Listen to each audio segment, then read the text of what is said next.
Welcome back to Nuts Corner. It's round 3 of the Fuchs Lubricants Rallycross Open Championship. And we've had some superb racing and there are 2 more races to go.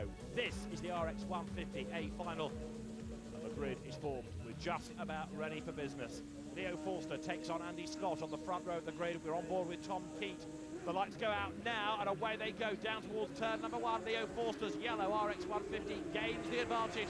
And it's him that leads then as they turn their way for the first time onto the loose at paddock, but he gets a tap in the tail from Andy Scott, and one runs out really wide there in the background as Keat now tries to go around the outside of Reuben Clark there. The RX150s have been a really popular addition to the Rallycross Open Championship package this year, and Leo Forster thinks that life is really good at the moment because he is the man in the box seat. He leads the way. There's a big gap between him and then in second place at the moment it looks like Andy Scott. In third is Reuben Clark as they turn their way across the loose onto the tarmac. Jeff Dolan's down in 5th place at the moment. Reuben Clark working his way across the loose. You're on board with Tom Keat, who's down in 4th, but Leo Forster is getting away. Forster has had a very good start to the season indeed. The man in the yellow car, winner at Croft, winner here yesterday.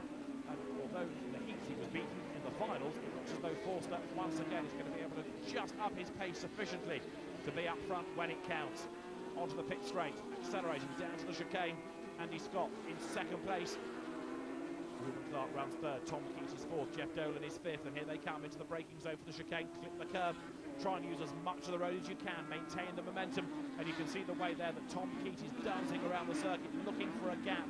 RX150s aren't that wide, but there still isn't a buggy-shaped gap for Tom Keat to be able to get into and therefore get past Reuben Clark. Over the line goes Forster. That gap widening just a touch over the tournament. The Scotland fisherman Andy Scott is in second place. In turn, he's not really being caught by Reuben Clark, who has got his hands absolutely full of Tommy Keat here. Onto the tarmac, speeds build as they thread their way out of that chicane, and now onto the back straight, the pit straight really here, down towards the chicane. To the right, you'll see the race control building, and indeed the cars for the next race is forming up in the pits behind the paddock. That's the leader, Leo Forster.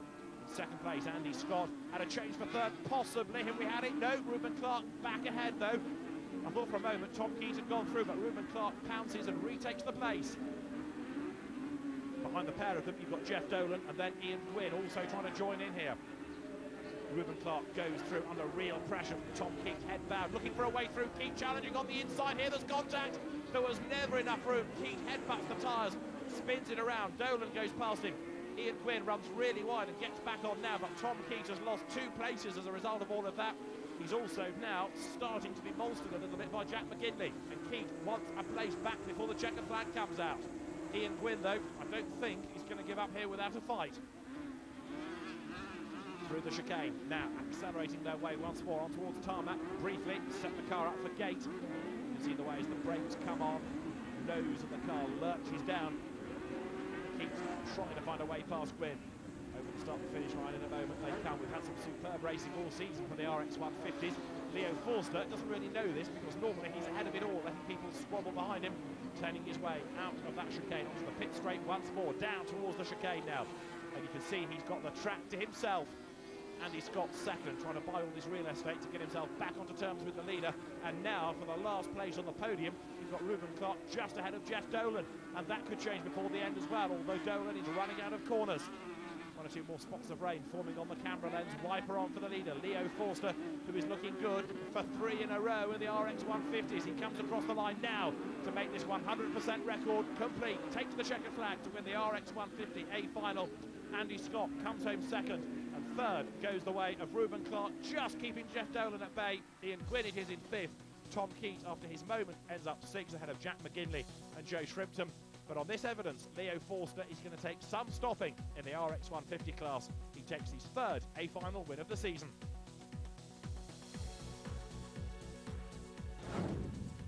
We're here with Leo again, aren't we? Yeah, we're talking to you too much, aren't we? Yeah, just a little bit. I was kind of hoping it would be that way, though. I said there's no touching you today, was it? You seem to find an extra gear in this car.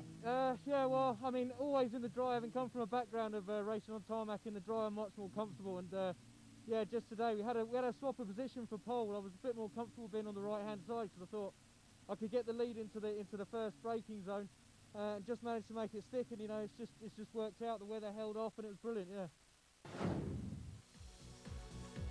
The Division 1A final is about to get underway. We had a Croft, Derek Job scoring a win yesterday in Division 1. We had George Tracy Jr. the winner. Job in the yellow Escort shares row 1 with Mike Manning's patched up Puma, damaged in an earlier heat. The Division 1A final is go. Who's going to make the best start?